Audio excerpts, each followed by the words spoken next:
Hi third graders! Welcome to Science Instructional Video.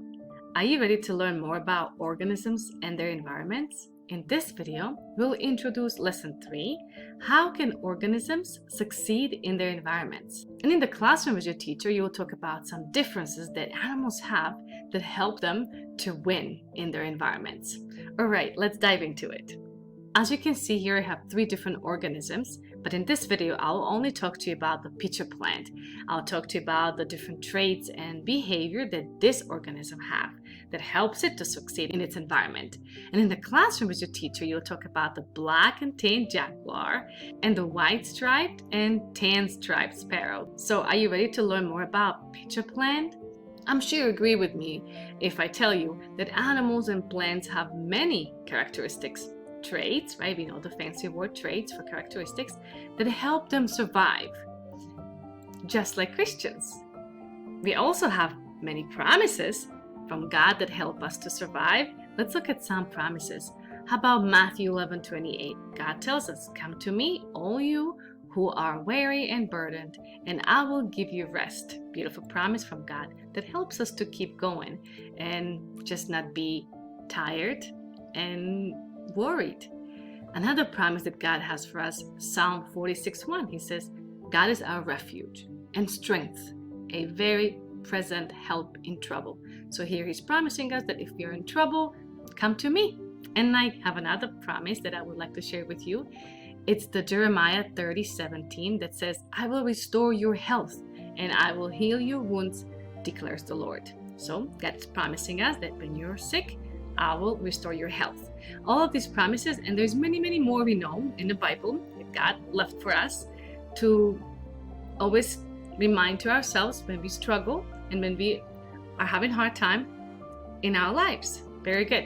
So just don't forget, just like animals have different characteristics and traits that help them to survive, we also have many different promises in the Bible that help us to survive. I have a connection. I'm thinking of the word that we learned in last lesson. What do we say if you want to say that you prosper, you're flourished, you are doing well? The word is thrive. Very good. Promises that God left for us help us to thrive. Very good. Thank you, guys. All right, let's keep going. Ready? Let's continue. Okay, pitcher plant. I don't know if you know what plant that is, but you'll be surprised. This plant is a carnivorous plant, guys. Yes, this plant grows in soil that doesn't have a lot of nutrients. So in order for it to survive, it has a way to get its nutrients from insects, such as flies. And because the plant can move to get the flies, it has special characteristics, traits, that help trap its prey. Very good. So let's look at the traits. Let's look at the characteristic that pitcher plant has that helps it to survive and get its prey. Okay, let's look at flowers. This is pretty cool. Flowers attract insects. We know that, right? But listen to this. Listen to what pitcher plants do. Pitcher plants produce flowers before the pitchers form. So first they have these flowers, and then they form pitchers. So the plant would not reproduce if the pollinators were trapped and consumed by the plant. Remember, they eat flies and insects. So if they wouldn't have the flower first and they would have the pitchers right away, well, all of the insects that would come close to it would get eaten by the plant. So this is what it does. This is a very cool characteristic that this plant has, that it will grow flowers first, and once it gets pollinated and reproduced, then it will form these pitchers. I'm just simply amazed by nature. All right, another cool characteristic that pitcher plant has, it has these lid over opening. Look at that, it has this little lid, and this lid hangs over the opening of the plant to keep the plant moist. It keeps the rain out and the insects in. So if it rains, it simply closes and the water doesn't get into the pitcher. And if there's an insect, it will simply trap the insect inside it, and it just keeps the plant moist. Isn't that cool? Another cool characteristic that this plant has to help it to succeed and survive in its environment. All right, now let's talk about the color. If the plant grows in the shade, it is green, just like this one right here. However, if it grows in direct sunlight, it is red. Isn't that amazing? Okay, another cool characteristic that I have to share with you are the spikes. Let's not forget the spikes. As you can see, the spikes are lining the opening of the plant.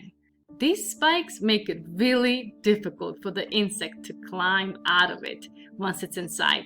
So, what do you think of that? Pretty cool way to survive in its environment. I think I have another characteristic. Yeah, the translucent patches. These translucent patches, which means that the light can pass through, confuse insects, and it makes it hard for them to find a way out. All right, everyone, I know that by now you're probably like, wow, pitcher plant is pretty interesting. Now, help me to select which combination of characteristics best helps keep the insect from escaping this plant. What did we say that this plant has that helps it to keep the insect inside? Trapped.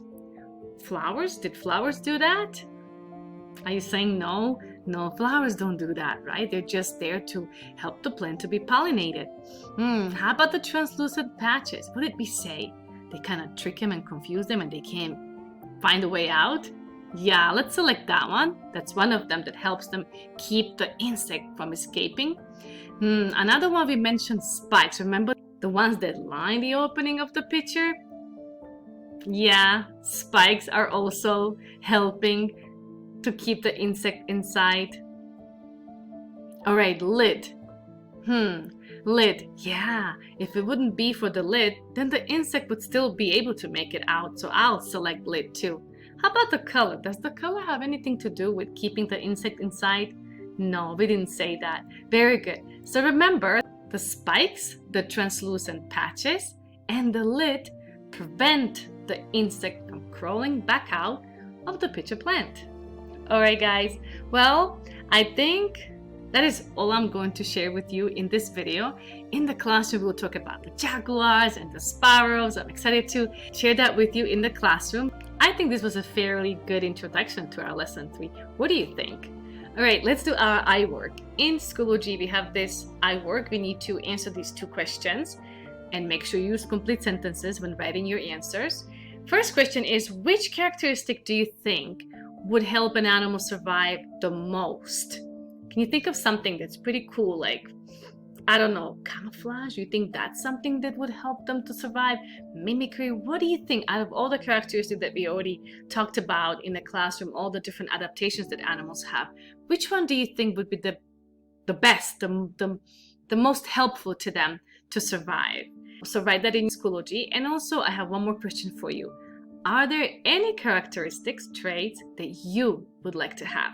So here I'm asking you to be more creative and just surprise your teacher with what cool characteristic or trait you would like to have to help you to survive in your environment, besides the beautiful promises that we already have from God. Alrighty, everyone. So this is a Schoology I work that you can get 10 points for. And I hope you enjoyed this little introduction of lesson 3. Thank you for your attention. Take care of yourself, and I'll see you in my next video. Bye, 3rd graders.